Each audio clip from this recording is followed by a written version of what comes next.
ஆராதனை நேரத்தில் அந்த எபிரேயர் 11ஆம் அதிகாரத்தின் கடைசியையும் 12ஆம் அதிகாரத்தின் ஆரம்பத்தையும் பார்த்தோம். எபிரேயர் 11ஆம் அதிகாரம் பழைய ஏற்பாட்டின் வாழ்க்கை தரத்தை பற்றி பேசுகிறது. நமக்கு தெரியும், ஆபேல் முதற்கொண்டு எத்தனை ஜனங்கள் எப்படி வாழ்ந்தார்கள், அவருடைய விசுவாசத்தின் இதெல்லாம் அதை பார்க்கிறோம். ஆனால் இப்போ இதையெல்லாம் கடைசியில் வாசிக்கிறது. இப்போ நம்ம வாசித்தோம் அல்லவா, கடைசியில் என்ன வாசித்தோம்? இவர்கள் எல்லாரும் விசுவாசத்தினாலே நற்சாட்சி பெற்றிருந்தும் வாக்குத்தத்தம் பண்ணப்பட்டதை அடையாமல் போனார்கள். அவர்கள், அதாவது அந்த வசனத்தை பாருங்கள், நம்மை அல்லாமல் பூரணராகாதபடி விசேஷித்த நன்மையானதொன்றை தேவன் நமக்கென்று முன்னதாக நியமித்திருந்தார். அதாவது பழைய ஏற்பாட்டு இந்த 11ஆம் அதிகாரத்தை வாசித்து பார்க்கும் பொழுது அவர்களுடைய வாழ்க்கை தரம் அப்படிங்கிறதை பார்க்கும் பொழுது நமக்கு அது மிகப்பெரிய ஆச்சரியமாக இருக்கும். அவர்களுடைய அதை நாமும் பின்பற்றுகிறோம். எத்தனையோ பழைய ஏற்பாட்டின் தேவதாசர்களை நாம் அவர்களுடைய விசுவாச ஜீவியத்தை, அவர்களுடைய வாழ்க்கையை இன்றைக்கு நாம் பின்பற்றி கொண்டு தான் இருக்கிறோம். இருந்த போதிலேயும் நாம் ஞாபகத்தில் வைத்து கொள்ள வேண்டியது என்ன அப்படின்னா, அவர்களை விட நாம் ஒரு பூர்ணராக, அதாவது அவர்களால் ஒன்றை அடைய முடியவில்லை, ஆனால் நாம் அதை அடைய முடியும் என்கிறதை, அல்லது அவர்களை அல்லாமல் அல்லது நம்மையல்லாமல் அல்லது அவர்களை விட நமக்கென்று தேவன் விசேஷித்தமானதை நியமித்திருக்கிறார் அப்படிங்கிறதை நாம் தயவுசெய்து மறக்கக்கூடாது. இன்றைக்கு நிறைய பேர் தங்களுடைய வாழ்க்கையின் தோல்வியை பழைய ஏற்பாட்டோடு கூட சம்பந்தப்படுத்தி சமாதானப்படுத்தி கொள்வது பொதுவாக ஒரு பழக்கம். ஆபிரகாம் அவர் பொய் சொன்னார், அல்லது ராகேல் பொய் சொன்னால், அல்லது தாவீது இப்படி நடந்தார் அப்படி நடந்தார், அவர் அப்படின்னு சொல்லி இப்படி சில இடங்களில் பழைய ஏற்பாட்டின் தரத்தை, அல்லது அவர்கள் பல மனைவிகள் வைத்திருந்தார்கள், அல்லது இது போன்ற எத்தனையோ காரியங்கள். இன்னும் சொல்லப்போனால் கடைசி மனிதன் கடைசி தீர்க்கதரிசி யோவான் ஸ்நானகனை கூட நம்முடைய வாழ்க்கையோடு கூட ஒப்பிட முடியாது. யோவான் ஸ்நானகன் கூட விசுவாசத்திலே தளர்ந்து போனார். ஒரு நேரத்திலே, கடைசி நேரத்தில் அவரை சிறையிலே அடைத்தார்கள். அப்படி அடைத்த பொழுது அவர் அந்த சிறைச்சாலையில் இருக்கிற பொழுது அவர் தளர்ந்து போய் கூட அவர்தான் சொன்னார், இதோ தெய்வகுமாரன் அல்லது இவர் தேவாட்டுக்குட்டி என்று சொல்லி ஒரு காலத்திலே தன்னுடைய சீசர்களுக்கு இயேசுவை அறிமுகப்படுத்தி வைத்தவர் அவர்தான். ஆனால் அவரே ஆண்டோடத்தில் ஆள் அனுப்பி கேட்கிறார், வருகிறவர் நீர்தானா அல்லது வேறொரு வர காத்திருக்க வேண்டுமா அப்படின்னு சொல்லி அவர் கேட்கிறார். அப்படியானால் அவர் என்ன அவருக்கு ஆரம்பத்திலே கிடைத்த பரிசுத்தாவியானவர் யார் மேல் தங்குகிறாரோ அவர்தான் அப்படின்னு சொல்லி வெளிப்பாடு பெற்றிருந்தாரே, அந்த வெளிப்பாடு என்னவாயிற்று அப்படின்னு சொன்னார். அப்போ அவரும் கூட, யோவான் ஸ்நானகனும் கூட அந்த பழைய ஏற்பாட்டின் தரத்தின்படி தான் இருந்தார். ஆகவே நாம் இதை புரிந்து கொள்ள வேண்டும். இதை புரிந்து கொள்ளவில்லை என்று சொன்னால் நம்முடைய வாழ்க்கையுடைய வாஞ்சை ஏதோ ஒரு குறைந்த அளவில் இருக்கும். அல்லது நாம் ஏதாவது தவறு செய்தால் அதை பழைய ஏற்பாட்டோடு கூட ஒப்பிட்டு பார்த்து கொண்டு இவங்க செய்யலையா. இப்போ நிறைய ஊழியக்காரர்களை கூட நான் பார்த்த மிகப்பெரிய கொடுமை என்ன அப்படின்னு கேட்டால், ஒரு விபச்சாரத்தில் விழுந்த ஊழியக்காரன் அவர் திரும்பவும் ஊழியத்துக்கு வருகிறார். அது எப்படி? அது புதிய ஏற்பாட்டின்படி அது செய்யவே கூடாது அதை. ஆனால் திரும்பவும் வருகிறார். அதற்கு சொல்லுகிற காரணம் என்ன? தாவீது விபச்சாரத்தில் விழுந்தார், ஆனால் திரும்பவும் ராஜாவாய் தொடரவில்லையா அப்படின்னு சொல்லுகிறார்கள். இல்லை, பழைய ஏற்பாட்டின் தரம் அல்ல, புதிய ஏற்பாட்டின் தரம் அதிகம். புதிய ஏற்பாட்டிலே ஒரு மனிதன், ஒரு சபையினுடைய மூப்பன் விபச்சாரத்தில் விழுந்தால் அவன் ரட்சிப்பை இழந்து போவான் என்று அர்த்தம் அல்ல. ஆனால் அவன் என்ன செய்ய வேண்டும்னு கேட்டால், தன்னுடைய பொறுப்பை துறந்து விட்டு பின்னாடி போய் உட்கார்ந்திருக்க வேண்டும். அதான் தரம். அந்த அளவுக்கு அது உயர்ந்த தரம். ஆனால் தவறாக நடந்து கொண்டு விபச்சாரத்தில் விழுந்துவிட்டு திரும்பவும் நான் தாவீதை மன்னிப்பு கேட்டு தேவனிடத்தில் அவன் திரும்பவும் ராஜாவாக இருந்தான் என்று சொல்வதெல்லாம் அபத்தம் இல்லை. இதெல்லாம் இது எதற்கு நான் சொல்கிறேன் என்று சொன்னால், இந்த வித்தியாசத்தை தயவுசெய்து புரிந்து கொள்ளுங்கள். வித்தியாசத்தை புரிந்து கொள்ளுங்கள். புதிய ஏற்பாட்டின் தரம் மேன்மையானது. சரி, இப்போது இந்த விசுவாசத்தினாலே, இப்போ எபிரேயர் 11ஆம் அதிகாரத்தில் விசுவாசத்தினாலே அவர்களால் அல்லது அவர்களுக்குள்ளாக, இப்போ வெளிரங்கமாக நீங்கள் யோசித்து பார்த்தீர்கள் என்று சொன்னால், அந்த 11ஆம் அதிகாரத்தில் அந்த உதாரணமாக அந்த வசனத்தை பாருங்கள். 33ஆம் வசனத்திலிருந்து கிட்டத்தட்ட 38ஆம் வசனம் வரைக்கும் இருக்கிற வசனங்கள் எல்லாம் வாசித்து பார்த்தால், அவர்கள் விசுவாசத்தினாலே பெரிய பெரிய காரியங்களை செய்தார்கள். சிலர் நிந்தைகளை அனுபவித்தார்கள், கட்டுகள், காவல்கள், கல்லெறியுண்டார்கள், வாளால் அறுப்புண்டார்கள், பரீட்சை பார்க்கப்பட்டார்கள், பட்டயத்தினாலே வெட்டப்பட்டு மரித்தார்கள், செம்மறியாட்டு தோள்களையும் வெள்ளாட்டு தோள்களையும் போர்த்து கொண்டு குறைவையும் உபத்திரவத்தையும் அனுபவித்தார்கள். உலகம் அவர்களுக்கு பாத்திரமாக இருக்கவில்லை. இதையெல்லாம் நீங்கள் படித்து பார்த்தீர்கள் என்று சொன்னால், இது எந்த அளவுக்கு அவர்களுடைய வெளிரங்கமான அவர்களுடைய வாழ்க்கை பாருங்கள், எவ்வளவு பாடுகள் நிறைந்த வாழ்க்கையாக இருந்திருக்கிறது. இப்பொழுதும் கிறிஸ்துவத்துக்கு எதிராக உபத்திரவம் இருக்கிற நாடுகளில் இப்பொழுதும் இது போன்ற நடந்து கொண்டு தான் இருக்கிறது. ஆனால் இப்போ இப்படியெல்லாம் எழுதிவிட்டு, இந்த 11ஆம் அதிகாரத்தில் இப்படியெல்லாம் எழுதிவிட்டு, அவர்கள் செய்யாத காரியம்தான் என்ன, அவர்கள் வாழாத வாழ்க்கை தான் என்ன, அப்படி இருந்தும் கூட அவர்கள் நம்மை அல்லாமல் என்ன செய்யலாம், பூர்ணராக மாறவில்லையாம். அப்போ இதிலிருந்து என்ன புரிந்து கொள்ளலாம் அப்படின்னா, வெளிரங்கமாக பாட அனுபவிக்கிறது கூட ஒரு மேன்மையானதல்ல. அது உபத்திரவம் வருகிறது என்பது உண்மைதான். இப்போ நமக்கே ஒரு உபத்திரம் வருகிறது என்று சொல்லி வைத்துக்கொள்வோம். அந்த உபத்திரவத்தினாலே நம்மை பாடுபடுத்துகிறார் என்று வைத்துக்கொள்வோம். நமக்கு வெளிரங்கமாக சிறைச்சாலையில் அடிக்கலாம், அல்லது நமக்கு சரீர உபத்திரவங்கள் வரலாம், என்ன வேணாலும் நடக்கலாம். ஆனால் இது கூட ஒரு பெரிய மேன்மை இல்லை என்று நாம் சொல்லலாம். ஏனென்றால் இந்த உபத்திரவத்தை பழைய ஏற்பாட்டு ஜனங்களே நிறைய பேர் அனுபவித்திருக்கிறார்கள். நமக்கு தெரியும், ஏசாயா தீர்க்கதரிசியை வாளால் அறுத்தார்கள், 2ஆக ரம்பத்தினால் அறுத்து கொலை செய்தார்கள் அப்படின்னு சொல்லி வாசிக்கிறோம். இதுபோல் எத்தனையோ தெய்வீக தாசர்களை பாடாக படுத்தினார்கள் பழைய ஏற்பாட்டு நாட்களில்.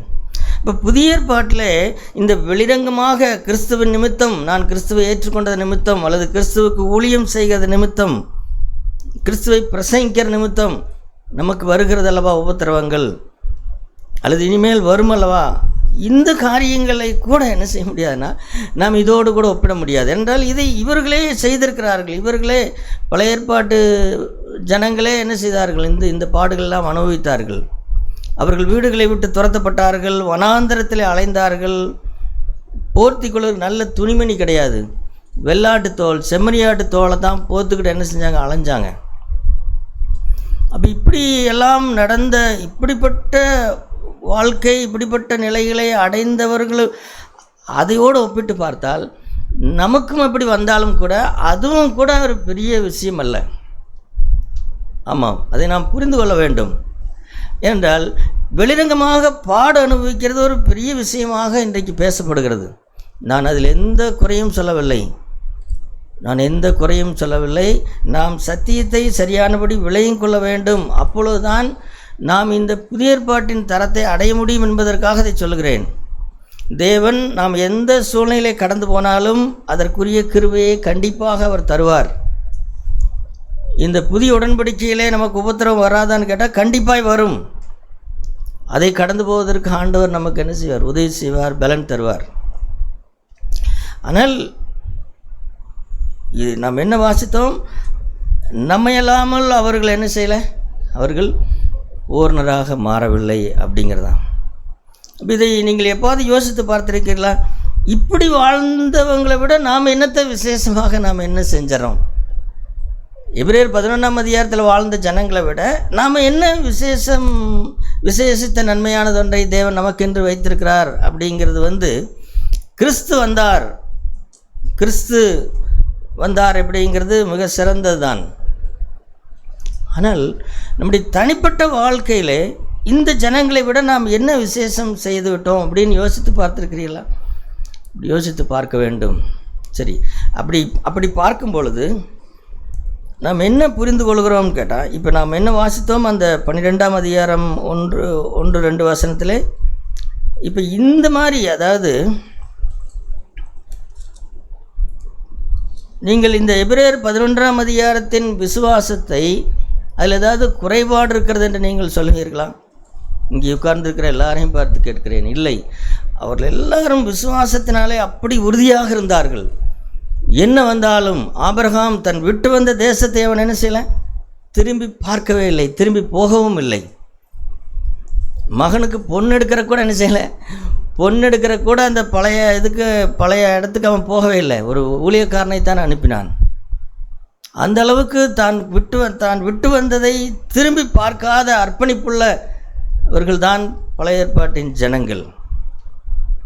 ஆனால் இது எல்லாவற்றையும் இந்த எல்லா விசுவாசத்தையும் தாண்டி ஆண்டவர் எதற்கு புது விசுவாசம் தொடங்குகிறார்?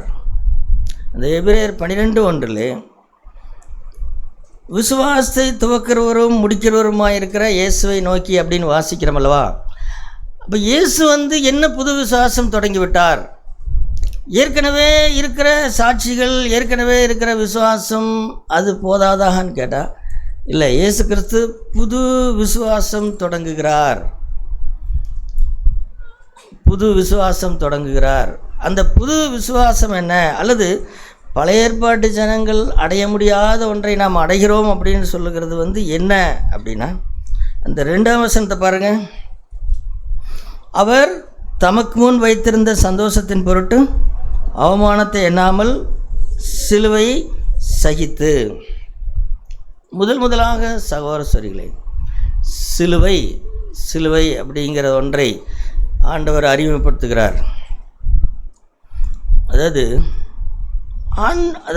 நீங்கள் இதை இப்படி யோசித்திருக்கிறீர்களா? இயேசு கிறிஸ்து தன்னை அவர் ஊழியம் செய்ய ஆரம்பித்தார். அப்படி ஊழியம் செய்ய போது அவர் நிறைய அற்புத அடையாளங்களை செய்தார். அப்படி அற்புத அடையாளங்களை எல்லாம் செய்தபோது அவரை பின்பற்றி ஆயிரக்கணக்கான ஜனங்கள் வந்தார்கள். அப்போ அவர் அப்படி வந்த பொழுது லூக்கா 14ஆம் அதிகாரத்தில் நீங்கள் வாசித்து பாருங்கள். அப்படி வந்த பொழுது அவர் என்ன சொல்வார்னா, நின்று அவர் என்ன சொல்வார்னா, ஒருவன் என்னை பின்பற்ற விரும்பினால், அல்லது லூக்கா 9ஆம் அதிகாரத்தை பாருங்கள். லூக்கா 9ஆம்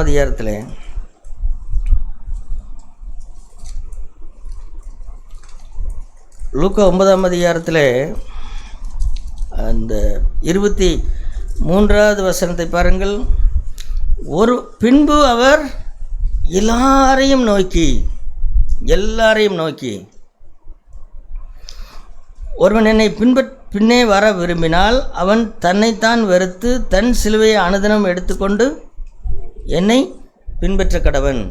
அப்போ இங்கே இப்போ அவர் சிலுவைக்கு போனார். அவர் கடைசியிலே சிலுவையில் ஆணி அடிக்கப்பட்டு அவர் மரித்தார். நம்முடைய பாவங்களை எல்லாம் மன்னிக்கும்படிக்கு மரித்தார்.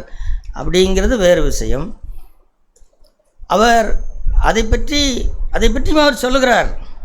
என்ன சொல்லுகிறார்? அந்த 22ஆம் வசனத்தில் அந்த விஷயத்தை சொல்லுகிறார். நாம் எருசலேமுக்கு போகிறோம், அங்கே எனக்கு இப்படியெல்லாம் நடக்கும் என்று சொல்லி தன்னை பற்றி சொல்லுகிறார். அதுதான் நடந்தது. நம்ம எல்லாருக்கும் தெரியும், அந்த சிலுவையில் அவர் அறையப்பட்டபடினால்தான் நம்ம எல்லாருக்கும் பாவமன்னிப்பாகிய ரட்சிப்பு கிடைத்தது என்பது நம்ம எல்லாருக்கும் தெரியும். ஆனால் ஒருவன் என்னை பின்பற்ற விரும்பினால் அப்படிங்கும்போது அங்கே ஏன் சிலுவையை அவர் சொல்கிறார்?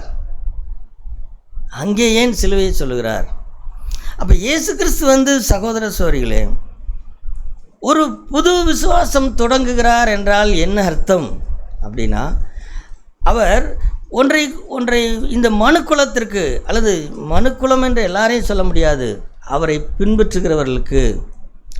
பின்பற்றுகிறவர்களுக்கு இந்த பரிசுத்தமாதலுக்கு, அல்லது அவர்கள் பழைய ஏற்பாட்டின் ஜனங்களை அல்லாமல் நாம் பூர்ணராக மாறுவதற்கு, அல்லது விசேஷித்த நன்மையானது ஒன்றை பெறுவதற்கு அவர் நமக்கு அறிமுகப்படுத்துகிற விஷயம் என்ன தெரியுமா? என்னவென்றால் சிலுவை தான் அவர் அறிமுகப்படுத்துகிறார். இதை தியானித்து பார்த்திருக்கிறீர்களா? சிலுவை அறிமுகப்படுத்துகிறார். இப்போ இல்லை என்று சொன்னால், ஒருவன் என்னை பின்பற்ற விரும்பினால் அவன் என்னை விசுவாசிக்க வேண்டும், ஞானஸ்தானம் பெற வேண்டும், பரிசுத்தாவின் அபிஷேகத்தை பெற வேண்டும், ஊழியம் செய்ய வேண்டும், ஒரு சபை உருவாக வேண்டும். அப்படிங்கிறது போல பொதுவாக பேசலாம். இல்லை, அவர் பொதுவாக அப்படி பேசலை. அவர் ஒவ்வொரு தனிப்பட்ட மனுஷனையும் குறிப்பிட்டு பேசுகிறார். 3000 பேர் 5000 பேர் அவர் பின்னாடி வந்தார்கள். அல்லது அந்த இருக்கிறதிலே அந்த விஷயத்தை பேசி கொண்டிருக்கும் பொழுது, இந்த நான் எருசலேமுக்கு போய் பாடுபட போகிறேன் அப்படின்னு சொல்லி பேசினார் அல்லவா? அப்படி பேசின போது அங்கு இருந்தவர்கள் வெறும் 12 பேர் தான். அது 3000 பேராக இருந்தாலும் சரி, 12 பேராக இருந்தாலும் சரி, எத்தனை பேராக இருந்தாலும் சத்தியம் ஒன்றுதான். இப்போ லூக்கா 14ஆம் அதிகாரத்தில் அநேகமாயிரம் ஜனங்கள் அவரை பின்பற்றின பொழுதும் அவர்களுக்கும் அதே சத்தியத்தை தான் சொன்னார். அதே போல் 12 பேராக அவரை பின்பற்றி வந்த அந்த 12 பேருக்கும் திரும்ப அதே சத்தியத்தை தான் சொல்லுகிறார். என்ன சொல்லுகிறார்? சிலுவை, சிலுவை. அப்போ பரிசுத்தமாகுதல் என்றால் என்ன? அல்லது பழைய ஏற்பாட்டின் ஜனங்களை விட நான் என்ன விசேஷித்த பரிசுத்தவான், அல்லது அவர்களை விட பரிசுத்தவான் ஆகுவதற்கு எனக்கு கொடுக்கப்பட்ட மூலப்பொருள் என்ன அப்படி நாம் இதை பார்க்க வேண்டும். பரிசுத்தாவின் அபிஷேகம் நமக்கு கொடுக்கப்பட்ட ஒரு மிகப்பெரிய வரம், வல்லமை. அதே நேரத்தில் அந்த பரிசுத்த ஆவியானவருடைய அந்த வல்லமையான அபிஷேகம் சகோதரர்களே நம்மை எதை நோக்கி நடத்துகிறது, அல்லது யாருக்கு ஆண்டவர் அந்த பரிசுத்தாவின் அபிஷேகத்தை அதிகமாய் கொடுக்கிறார் அப்படின்னு சொன்னால், அல்லது பரிசுத்த ஆவியினுடைய அந்த அளவில்லாத அபிஷேகத்தினுடைய அந்த அருமை, அவ்வளவு பவர் எதற்கு? நீங்கள் யோசித்து பாருங்கள். சிம்சோன், தாவீது, அல்லது இவர்கள் எல்லாரும் பாருங்கள், இவர்கள் மேல் அவ்வப்போது பரிசுத்த ஆவியானவர் இறங்கினார்.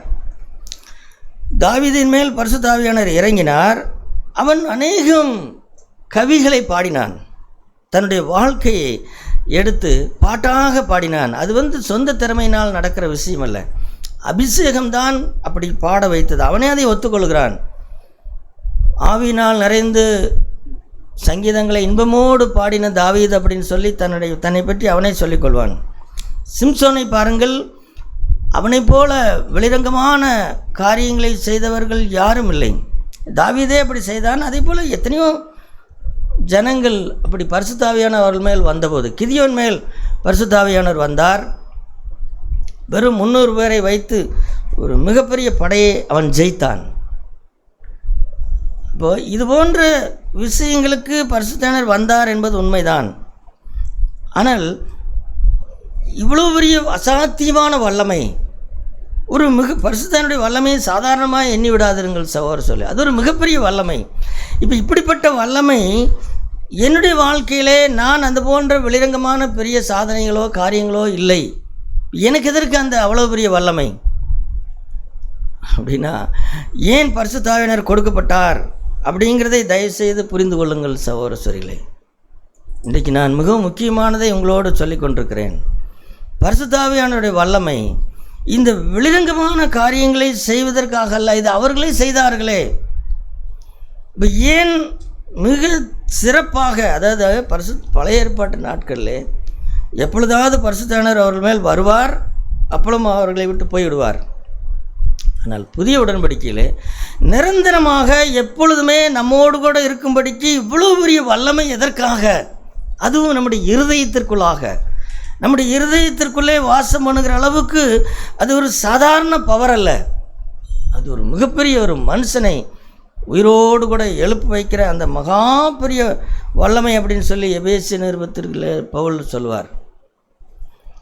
இப்போ இந்த ரெண்டுமே இந்த ரெண்டுக்காகத்தான், அதாவது சிலுவைக்காக பரிசுத்த ஆவியானவர் கொடுக்கப்பட்டார், அல்லது பரிசுத்த ஆவியினுடைய முழு பலனையும் அனுபவிக்கும்படிக்கு நமக்கு சிலுவை கொடுக்கப்பட்டிருக்கிறது. சிலுவை தான் மனிதன் பரிசுத்தமாவதற்கு என்று, அல்லது அந்த பூரணத்தை நோக்கி கடந்து போவதற்காக ஆண்டவர் கொடுத்த, அல்லது அவர் பேசின அந்த உபதேசமானது. சிலுவை சிலுவை. இப்போ பழைய ஏற்பாட்டு ஜனங்களுக்கு வெளிரங்கமாக அவர்கள் நல்ல வாழ்க்கை வாழ்ந்தார்கள், உபத்திரவப்பட்டார்கள், பாடினார்கள், பெரிய காரியங்களை செய்தார்கள்.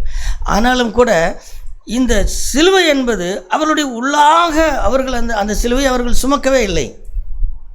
ஆகவே தான் அவர்கள் பூரண பரிசுத்தமாகவே இல்லை. இப்போ நாம் கேட்டமல்லவா, தாவீது தேவனுடைய இருதயத்திற்கேற்ற நல்ல மனுஷன்தான்.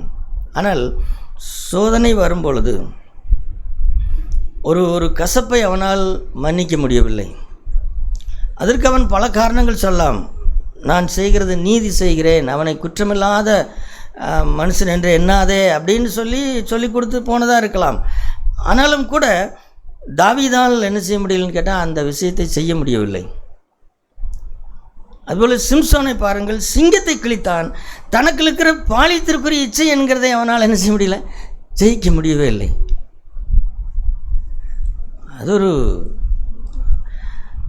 அதே போல் ஒவ்வொருவருமே வெவ்வேறு ஸ்தானத்திலிருந்து வந்தவர்கள் எல்லாருமே பல ராஜாக்களை எண்ணி பாருங்கள், கர்த்தருக்கென்று வைராக்கியமாய் வருவார்கள்.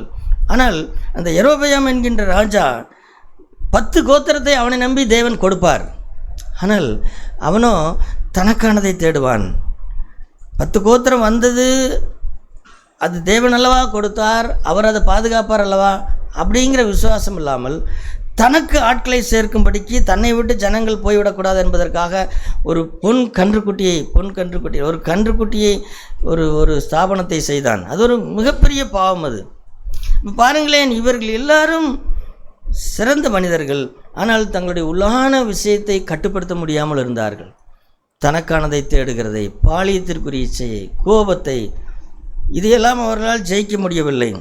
சகோதர சொல்லை தயவுசெய்து புரிந்து கொள்ளுங்கள். வெளிரங்கமாக பெரிய பெரிய காரியங்களை செய்கிறதை விட உள்ளான பரிசுத்தமாகிறது தான் மிக மிக முக்கியம். அதற்கு ஒரே ஒரு வழி சிலுவை தான். இப்போ எபிரேயர் 12:2 இருக்கிற அந்த மிகப்பெரிய விசேஷம் என்றால் என்னன்னு கேட்டால், அந்த சிலுவையை முதலாக இயேசு கிறிஸ்து இந்த மனுக்குலத்துக்கு அவர் காண்பிக்கிறார். அவர் கல்வாரி சிலுவையில் அவரை கொல்வதற்காக பயன்படுத்தினார்களே, அதல்ல. அவர் சின்ன வயதிலிருந்து அவர் பார்த்திருந்தார். பாருங்கள், எனக்கு ஆச்சரியம் என்னன்னு கேட்டால், பழைய ஏற்பாட்டில் யாருக்குமே கிடைக்காத இந்த பரிசுத்தம், இந்த ரகசியத்தை பிதா இயேசுவுக்கு வெளிப்படுத்தினார். அதை பழைய ஏற்பாட்டிலேயே கொஞ்சம் காண்பித்தார். உதாரணமாக ஏதேன் தோட்டத்திலே அந்த ஜீவ விருட்சத்தின் கனியை ஒருவன் சாப்பிட வேண்டும் என்று சொன்னால் அவன் எண்ணத்தை வாங்க வேண்டுமாம். அங்கே எண்ணத்தை ஆண்டவர் பாதுகாப்பாக வைத்தார், சுடரொளி பட்டயத்தை வைத்தார். ஒருவன் அதை மீறி போனான்னா அது என்ன செய்யும், அவனை வெட்டும். இது ஒரு அடையாளம். ஆண்டவர் இந்த முழு மனு குலத்திற்கும் அன்றைக்கு ஒரு அடையாளத்தை காண்பித்து விட்டார். நீ ஜீவவிருட்சத்தை பெற வேண்டுமா, உண்மையில் பட்டயம் விழுகும் அப்படிங்கிறதே அப்பவே சொல்லிவிட்டார். அப்போது நான் இப்போ உட்கார்ந்து கொண்டிருக்கும் போது கூட யோசித்து கொண்டு இருந்தேன், ஆண்டவரே எப்படி நீங்கள் இதை கண்டுபிடிச்சிங்க? பழைய ஏற்பாட்டின் தரம் என்பது ஒரு வகையில் இருக்கிறது. சரி, பழைய ஏற்பாட்டை விட மேலான வாழ்க்கை வாழ வேண்டும் என்று நீங்கள் சொன்னீங்க. சரி, மலை பிரசங்கத்தை படிக்கும் பொழுது அதை விட மேலான தரம். ஆனால் இதற்கு அடிப்படையாக இருக்கிற இந்த விஷயத்தை எப்படி நீங்கள் கண்டுபிடிச்சிங்க? எந்த விஷயம்? ஒருவன் என்னை பின்பற்ற விரும்பினால் அவன் தன்னைத்தான் வெறுத்து தன் சிலுவையை. அப்போ சிலுவையை குறித்து அவருடைய தியானம் என்ன? அவர் நாசரேத்தில் ஊரில் வாழ்ந்த அந்த சின்ன பையனாய் வாழ்ந்தபோது அந்த ரகசியத்தை பாருங்கள், பிதா தம்முடைய குமாரனுக்கு காண்பித்தார். நம்மை போல் எல்லா விதத்திலையும் சோதிக்கப்பட்டார் என்று எழுதியிருக்கிறது அல்லவா? இதை எப்படி அவர் ஜெயித்தார், எப்படி இதை சமாளித்தார், எப்படி அவர் பாவம் செய்யாமல் இருந்தார் அப்படின்னு கேட்டார். சின்ன வயதிலேயே அவர் கண்டார். என்ன கண்டார்னா, அந்த காலத்திலே இயேசு கிறிஸ்து சின்ன வயசாய் அவர் பிறந்த பொழுதே ரோமர்கள் தான் இஸ்ரேல் நாட்டை ஆண்டு கொண்டிருந்தார்கள். அப்படி ஆளுகிற போதே அவர் சின்ன வயசுலேருந்தே பார்த்துட்டுருப்பார். என்ன பார்த்துருப்பார்னா, ரோமர்கள் ஏன்னா இப்போ நம்ம ஆளுக ஓரளவுக்கு அதை செஞ்சாங்கன்னு நினைக்கிறேன். இஸ்ரேல் ஜனங்கள் பெரும்பாலும் ஜனங்களுக்கு தண்டனை வழங்குவது என்று சொன்னால் கல்லெறியறது தான் அவங்களுடைய முறை. ஒருத்தன் சரியில்லை அப்படின்னு சொன்னால் என்ன செய்யணும்? கல்லறிவது. ஆனால் ரோமர்கள் அப்படி அல்ல. ரோமர்கள் செய்ததெல்லாம் மரத்திலே தூக்கி போடுவார்கள். அது அந்த காலத்திலே அசிரிய ராஜாக்கள் காலத்திலேயோ அல்லது பாபிலோன் அந்த காலகட்டத்திலேயே கூட, இப்போ உதாரணமாக ஆமானை பாருங்கள். ஆமான் எப்படி அவன் தூக்கிடப்பட்டான்? மரத்திலே தான் தூக்கி அவனை கொன்று போட்டார்கள். அப்போ அந்த மாதிரி சின்ன வயதிலிருந்தே ஆண்டவர் பார்த்தார். வெளியிலே போவார், ஊருக்கு வெளியிலே போவார். அங்கே பார்த்தா ஒரு 2-3 சிலுவை மரத்தை அடித்து அதில் ஆட்களை தொங்க விட்டுருந்திருப்பார்கள். ஜனங்களெல்லாம் போகிற போக்கில் பார்த்துட்டே போவாங்க, இது யாரோ குற்றவாளிகளை வந்து சிலுவையில் அரைஞ்சு கொண்டிருக்கிறான்னு சொன்னேன். அப்போ அந்த காலகட்டத்தில் எனக்கு தெரிந்து சகோதரர் சொல்லி இயேசுவுக்கு ஒன்று புரிந்தது, அல்லது பிதாவாகிய தேவன் வெளிப்படுத்தினார். மரித்தால், அல்லது சிலுவை என்றால் என்ன அப்படின்னு கேட்டால், சிலுவை என்றால் மரிப்பது. இப்போ மரிக்கும் பொழுது அது வெளிரங்கமாக, அதாவது அந்த வெளிரங்கமாக அவன் வாழ்நாள் பூராவும் செய்த குற்றத்திற்கு தண்டனையாக அந்த சிலுவை வெளிரங்கமாக ஒரு நாளில், இப்போ உதாரணமாக அந்த சிலுவையில் அறையப்பட்ட கல்லர்கள் ஒரு 50 வயசுக்காரன்னு வச்சுங்களாங்களேன். 50 வயசு வரைக்கும் அவர்கள் செய்த குற்றத்திற்கு இப்பொழுது தண்டனை என்ன? சிலுவையிலே ஆணி அடித்து கொலை செய்யப்படுகிறது. இப்போ இயேசு கிறிஸ்து அந்த நாசரேத்தூர் வழியாய் நடந்து போகும் பொழுது அவருக்கு கிடைத்த வெளிப்பாடு என்ன? இவர்கள் ஏன் சிலுவையில் அறைந்து கொல்லப்பட்டிருக்கிறார்கள் அப்படின்னா, இவர்கள் செய்த பாவங்களுக்காக. சரி, இத்தனை வருஷம் கழித்து இப்போது அந்த பாவத்தை, இப்போ 50 வருஷம் செஞ்ச பாவத்திற்கு ஒட்டுமொத்த தண்டனையாக என்ன செஞ்சிட்டாங்க? சிலுவையில் அறைந்து கொலை செஞ்சிட்டாங்க. அப்புறம் அதிலிருந்து அவர் உன்னை விலகி கொண்டார். ஒவ்வொரு பாவத்திற்கும் தண்டனை என்ன? சிலுவையில் அறைந்து கொல்லப்படுவது. சரி, இப்போது 50 வருஷம் கழித்து ஒருத்தனை கொல்றதல்ல. இப்போ என்ன செய்ய வேண்டும்? அந்த 50 வயசு வரைக்கும் அவன் ஒவ்வொரு தடவையும் பிறந்த நாள் முதல் கொண்டு, அல்லது அவனுடைய ஞாபகத்திற்கு தெரிந்த வரைக்கும், அல்லது மனதார ஒரு 10 வயது 15 வயதுக்கு மேலே மனதாராக விரும்பி பாவம் செய்கிற அந்த நாளிலேயே அவனுக்கு ஒரு வெளிச்சம் கிடைத்திருந்தால், அல்லது கிடைக்க வேண்டிய வெளிச்சம் என்னன்னு கேட்டால், 50 வருஷம் கழித்து ஒரு மனிதனுடைய குற்றங்களுக்காக அவனை சிலுவையில் அறையிறாங்கல்லவா, அந்த முறையை அவன் சோதிக்கப்படும் பொழுது அவனே தன்னை அந்த சிலுவையை தனக்குள்ளாக ஒரு சிலுவை வைத்து அவன் அந்த பாவத்தை, இப்போ உதாரணமாக ஒருவன் கொலை செய்கிற அளவுக்கு அவன் இருக்கிறான் என்று வைத்துக்கொள்வோம். 15 வயதாக இருக்கும் பொழுதே அவனுக்கு கொலை செய்கிற ஒரு கோபம் வருகிறது என்று வைத்துக்கொள்வோம். இப்போது அவனை அப்படியே விட்டபடினாலே அவன் ஒரு 10-15 கொலை பண்ணிட்டான். இப்போ 50 வயசில் அவன் என்ன செய்கிறாங்க? சிலுவையில் ஆணி அடித்து கொள்ளுகிறார்கள். இது தீர்வு அப்படின்னு சொல்கிறாங்க. இது தீர்வா அப்படின்னு கேட்டால் அந்த ஆத்மா போய் விடுகிறது. ஆனால் இப்போ இது தீர்வுன்னு உலகம் வைத்திருக்கிறது அல்லவா, அல்லது ரோம அரசாங்கம் வைத்திருக்கிறது அல்லவா, இந்த பாணியவே அவர் எப்படி எடுத்துக்கொண்டார் அப்படின்னா, இயேசு எப்படி எடுத்துக்கொண்டிருப்பார்னு கேட்டால், 50 வருஷம் கழித்து ஒருத்தனை நீங்கள் அவன் செய்த குற்றங்களுக்காக சிலுவையில் அறைகிறதான் நீதி என்று நீங்கள் பேசுகிறீர்களே, நல்லது, நான் ஒத்துக்கொள்கிறேன். அப்படியானால் அவன் சோதிக்கப்படும் பொழுதே அவனை சிலுவையில் அறைஞ்சிட்டான். சோதிக்கப்படும் பொழுதே அவன் சிலுவையில் அறையப்பட்டு விட்டான் என்று சொன்னால், அவன் 50 வருஷம் கழித்து அவனை சிலுவையில் அறைய வேண்டிய அவசியம் இருக்குமா? இருக்காது. அப்போது ஒவ்வொரு பாவத்திற்கும் சிலுவைதான் தண்டனை, அல்லது சிலுவைதான் தண்டனை என்று சொன்னால், அது ஏன் இப்போவே செய்யக்கூடாது? இப்போவே உள்ளுக்குள்ளேயே செய்தால் அப்போ உள்ளுக்குள்ளே யார்? உள்ளுக்குள்ளே இருக்கிறது. உதாரணமாக கடந்த நாட்களிலே சகோதரர் சொல்லி கலாத்திய நிருபத்தை படித்து கொண்டிருந்தேன். கலாத்திய நிருபத்திலே கலாத்திய சபை நன்றாக ஆரம்பிக்கப்பட்ட சபை என்ன ஆகிவிட்டதுன்னு கேட்டால், இப்படி இந்த வெளிவேசத்திலே போய்விட்டார்கள். பழைய ஏற்பாட்டின்படி வாழ்கிற அந்த வாழ்க்கைக்கு போய்விட்டார்கள். ஏன்னா சிலுவை சுமந்து வாழ்கிறதை விட பழைய ஏற்பாட்டின் தரம் ரொம்ப ஈஸி சகோதரர்களே. அதான் சொல்கிறேன், பாடுபடுகிறது கூட நான் பாட்டுக்கு போயிட்டு இருக்கிறேன், ஒருத்தன் வந்து அடிக்கிறான், அடித்தா வலிக்குத்தான் செய்கிறது.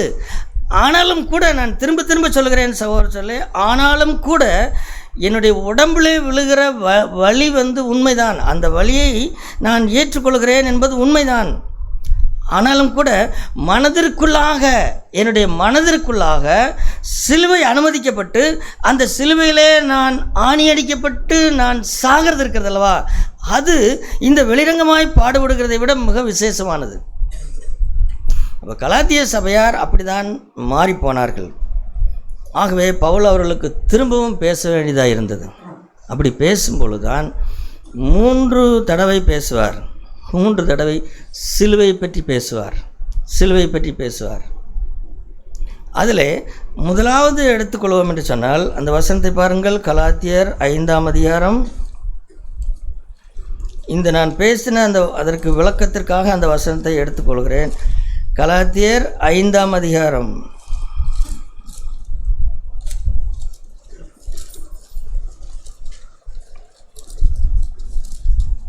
கலாத்தியர் 5ஆம் அதிகாரம்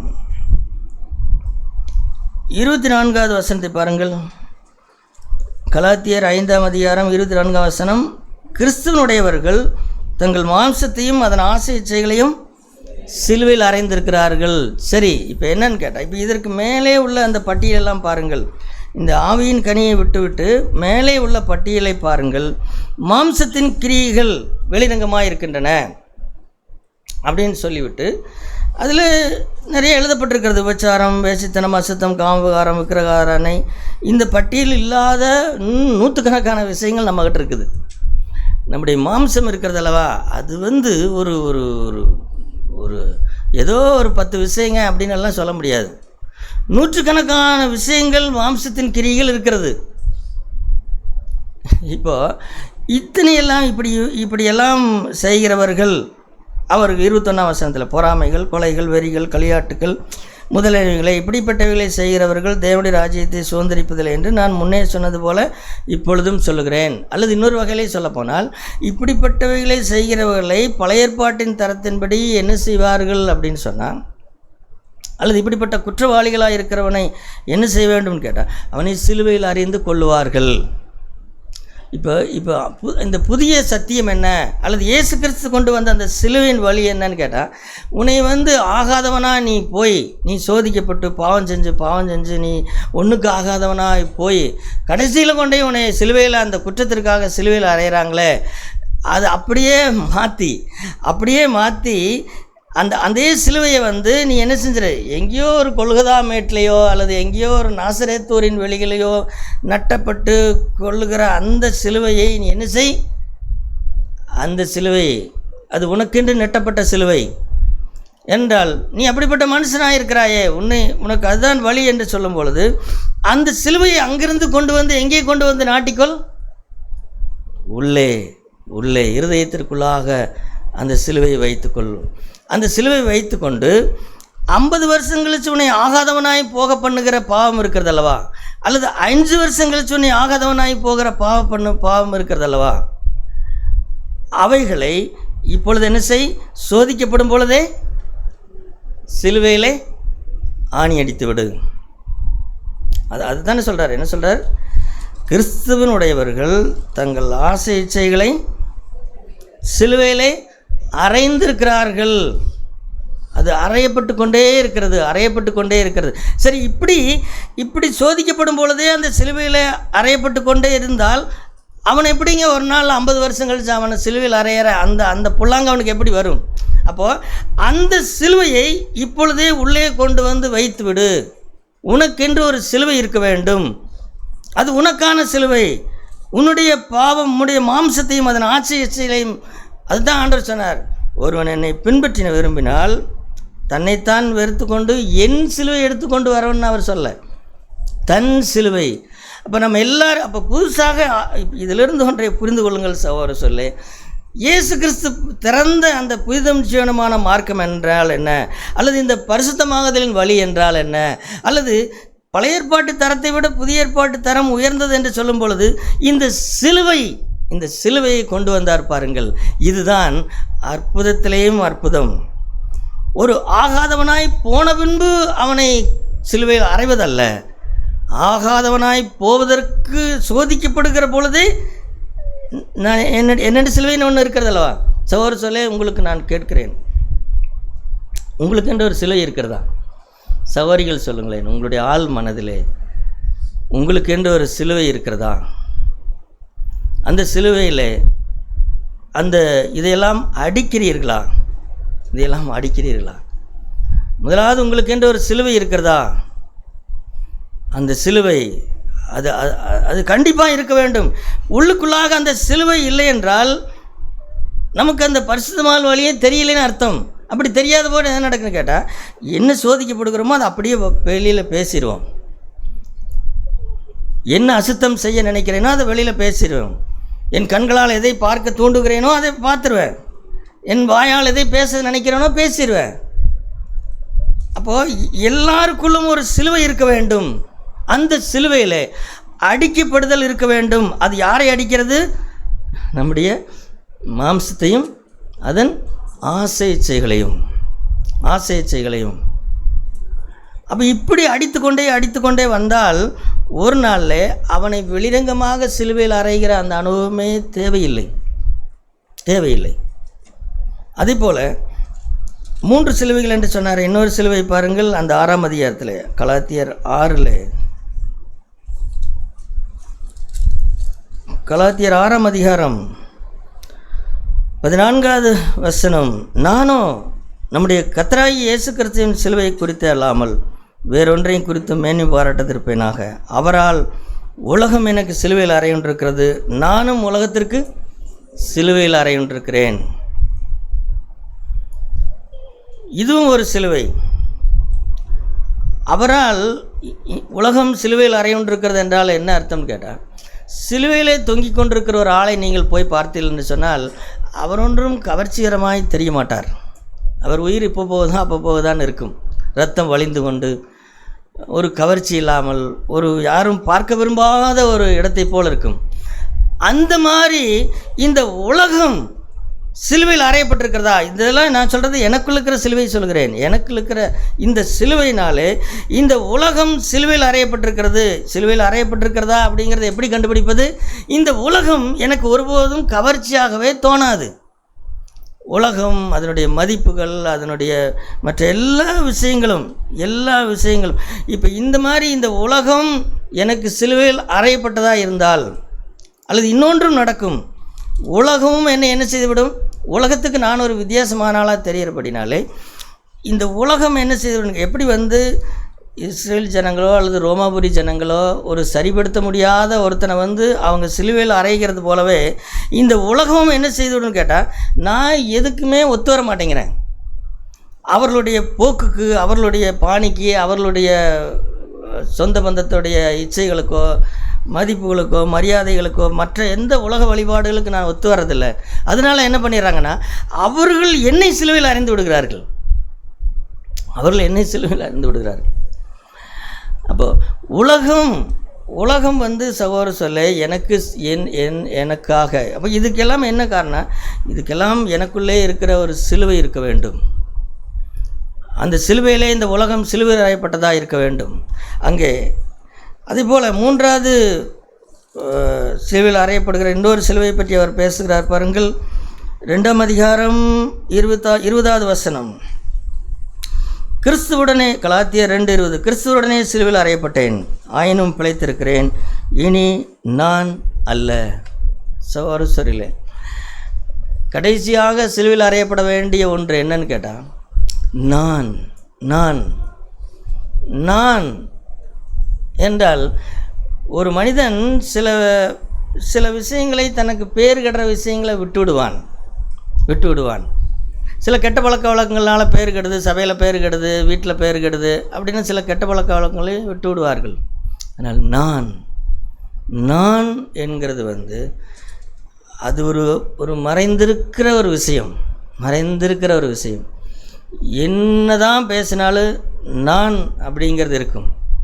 இப்போ அதை மட்டும் விட்டு விடுவதான்னு கேட்டால், அதுவும் இனி நான் அல்ல. நான் என்கிறது என்ன செய்யப்பட்டிருக்கிறது? சிலுவையில் அறையப்பட்டிருக்கிறது. என்னுடைய பாரம், என்னுடைய கவலை, என்னுடையது அப்படின்னு சொல்லி, என்னுடைய நியாயமான விருப்பங்கள், என்னுடையது அப்படிங்கிறது, அந்த நான் அப்படிங்கிறதும் என்ன செய்யப்பட வேண்டும்? சிலுவையில் அறையப்பட வேண்டும். அப்போது இந்த கலாத்திய நிருபத்தை ஏன் சொன்னேன் அப்படின்னு சொன்னால் நமக்கு ஒரு விளக்கத்திற்காக. ஆனால் பரிசுத்தமாகுதலின் அல்லது இயேசு கிறிஸ்து கொண்டு வந்த அல்லது அவர் சின்ன வயதிலே அந்த நாசரேத்து வீதிகளில் அல்லது அந்த ஊரில் அந்த ஊரை விட்டு வெளியில் போகும் பொழுது அல்லது எருசலேமுக்கு போகிற வழிகள் எல்லாம் அவர் கண்டுபிடித்தது இதுதான் சகோதரர்களே. சிலுவை, இந்த சிலுவையை யாராலும் சரிப்படுத்த முடியாத குற்றவாளியை சிலுவையில் அறைந்து கொள்கிறார்களே, இப்போ அவனை சோதிக்கப்படும் பொழுதே அவன் சோதிக்கப்படுகிற அந்த பொல்லாத விஷயங்கள் எல்லாம் சிலுவையில் அறைந்து அறைந்து அறைந்து அவன் கொன்றால் அவன் எப்படி பாவம் செய்வான்? உலகத்தின் மாயைகள், நான்லாம் ஒன்றுமே செய்யலைங்க, அவங்க தான் என்னை கெடுத்துட்டாங்க அப்படின்னு சொன்னால் அந்த அந்த அந்த உலகம் எனக்கு கவர்ச்சி இல்லை. உலகம் சிலுவையில் அறைந்து தான் இருக்கிறது. நிறைய பேருக்கு உலகம் சிலுவையில் அறையதா இல்லை. இயேசு கிறிஸ்து கிட்ட பிசாசு காண்பிக்கிறான் அல்லவா, இந்த பாருங்கள், இந்த நாட்டை பாரு, இந்த நாட்டை பாரு, இந்த நாட்டை பாரு, இங்கே இருக்கிற சொகுசை பாரு, ரோமாபுரி சொகுசை பாரு அப்படின்னு சொல்லி அவன் உலகத்தின் சகல ராஜ்யங்களையும் காண்பிக்கிறான் சிந்தையிலே, இயேசு கிறிஸ்துடைய சிந்தையிலே. அவ்வளவு கவர்ச்சி. எல்லாரும் உன்னை பணிந்து கொள்வார்கள், எல்லா உலகத்துக்கே நீ ராஜாவாயிடலாம் அப்படின்னு சொல்லி காண்பிக்க ஆசை காட்டுறேன் நான். அப்போ ஆண்டவருக்கு அந்த உலகம் எப்படி இருந்தது? அந்த முழு உலகம் சிலுவையில் அறையப்பட்டதாக இருந்தபடினாலே அது ஒன்றும் அவரை கவர்ச்சிக்கவில்லை. 4 பேர் மதிப்பு, உலகத்தில் பெரிய ஆளாகிறது, படிப்பில் பெரிய ஆளாகிறது, அல்லது இப்படி இந்த பணத்தினால் வருகிற பெருமைகள், ஜீவிக்கிற வாழ்க்கையினாலே வருகிற பெருமைகள், எதுவுமே அவருக்கு அதெல்லாம் சிலுவையில் அறையப்பட்டபடினாலே இயேசு கிறிஸ்துவுக்கு அப்படியா, நான் கொஞ்சம் யோசிச்சுட்டு சொல்கிறேன் அப்படின்னெல்லாம் இல்லை. அப்படியெல்லாம் இல்லை. என்னை விட்டு அப்பாலே பிசாசு அப்படின்னு சொல்லிட்டார். ஒரு சிந்தைக்கு கூட அவர் இடம் கொடுக்கல சகோதரர்களே. நாம் சில நேரத்தில் நாம் உலக மதிப்பை வைத்து கொண்டு சில நேரங்கள் அப்படியே நமக்குள்ளாகவே ஒரு லைஃப் இருக்கிறது தெரியுமா, ஒரு இன்பத்தை அனுபவிக்கிற அந்த லைஃப் இருக்கிறது தெரியுமா.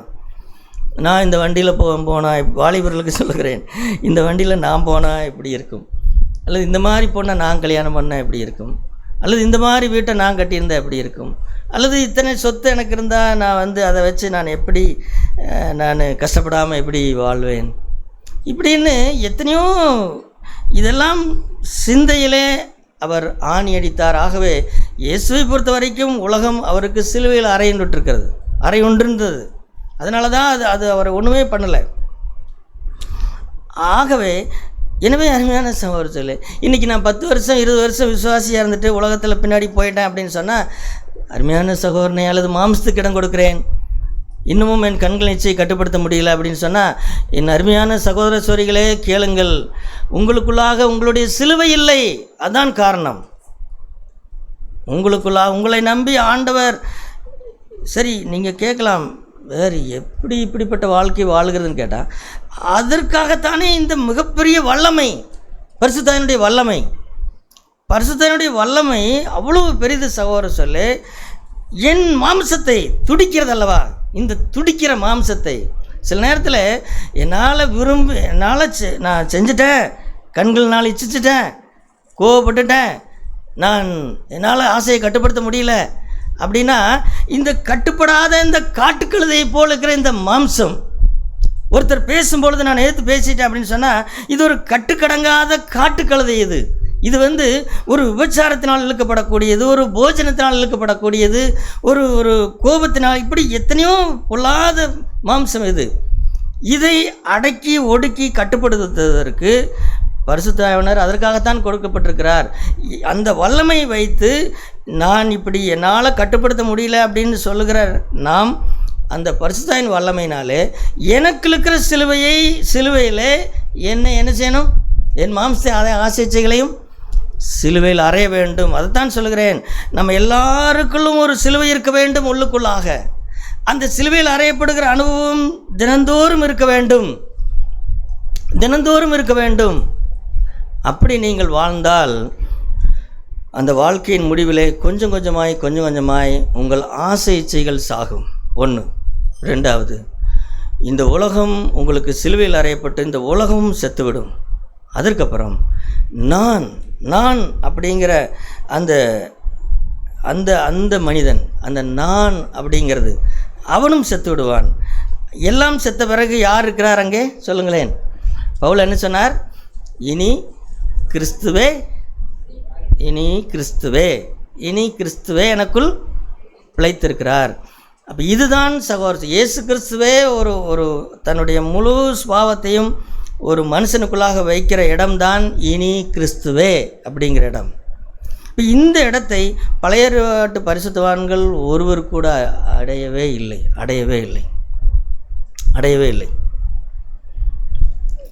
ஆகவே இதை தயவுசெய்து இந்த காலை வேளையிலே புரிந்து கொள்ளுங்கள். இயேசு கிறிஸ்து கொண்டு வந்த இந்த சிலுவை எனக்குள்ளாகவே எப்பொழுதும் இருக்கிற அந்த சிலுவை, நான் சாகும் வரைக்கும் எனக்குள்ளாக அந்த சிலுவை இருக்க வேண்டும். அதில் நான் அடிக்கப்படுகிறேன். என் மாம்சின் ஆசைச்செல்லாம் அடிக்கப்படுகிறது, உலகம் அடிக்கப்படுகிறது, நான் அடிக்கப்படுகிறேன், நான் சாகிறேன்.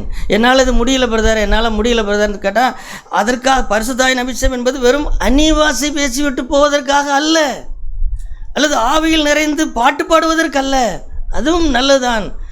தாவீது ஆவியில் நிறைந்து பாடலை பாடினானே. ஆனால் பாருங்கள், ஒரு அற்ப நேர சந்தோஷத்துக்காக ஒரு பெண்ணை, ஒரு அடுத்தவன் மனைவியை கெடுக்கிறான், அடுத்தவனையே கொலை பண்ணுகிறான். இல்லை, ஆவியில் நிறைந்து பாட்டு பாடுவது நல்லது, ஆவியில் நிறைந்து பிரசங்கம் பண்ணுவது நல்லது, ஆவியில் நிறைந்து ஊழியம் செய்வது நல்லது. ஆனால் இதையெல்லாம் பழைய ஏற்பாட்டில் இருக்கிறவர்கள் செய்தார்கள். ஆனால் புதிய உடன்படிக்கையோ இதை விட விசேஷமானது. ஆகவே நம்ம எல்லாருக்குள்ளும் இந்த சிலுவையை மறக்காதிருங்கள். இதோ இதிலே நான் அறையப்படுவேன், என்னுடைய ஆசைகள் அறையப்படும், இந்த உலகம் அறையப்படும், நான் அறையப்படுவேன். கடைசியாக கிறிஸ்து எனக்குள் பிழைத்திருப்பார், இனி நான் அல்ல அப்படிங்கிற இடத்திற்கு நாம் வருவோம். தேவன் நமக்கு உதவி செய்வார்.